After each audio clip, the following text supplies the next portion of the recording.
تو اس لیے میرا بھائی، اور آگے کیا کہتا ہے، غیر المغضوب علیہم،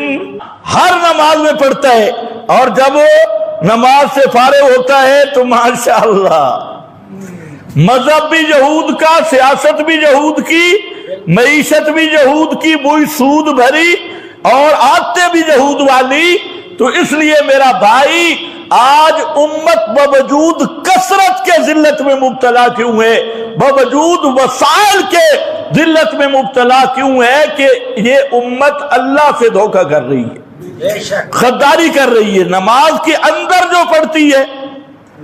ایک وہ پڑھتی ہے، اندر کیا پڑھتی ہے، ایاک نعبد، سارے پڑھو، ایاک نعبد، میں منع کروں، ہم تیری عبادت کرتے ہیں، سوچ لو، تیری عبادت کرتے ہیں، ٹھیک ہے غلط ہے مانا، جلدی بولو ٹائم میرا ختم ہونے والا ہے، غلط ہے نا، کیا مانا کریں گے، تیری ہی عبادت کرتے ہیں، تیری ہی کا کیا مانا، تیری ہی کرتے ہیں، اور اگر نبی کی تو ہی نہیں رہے گا، کسی فرشتے کی تو ہی نہیں رہے گا، کسی ولی کی تو ہی نہیں رہے گا، اگر قبر والے کی تو ہی نہیں رہے گا، اور کیا ہے ایاک نعبد، عبادت کا کیا معنی، اگلے جملے نے وضاحت کی، وَإِيَّاكَ نَسْتَعِينُ، اپنی حاجتوں میں صرف تجھ ہی کو پکارتے ہیں،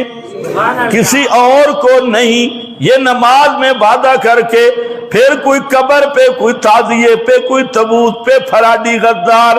اور یہ نماز میں کہتا ہے غیر المغضوب علیہم ولا الضالین۔ اللہ صحابہ کے نقش قدم پہ رکھے،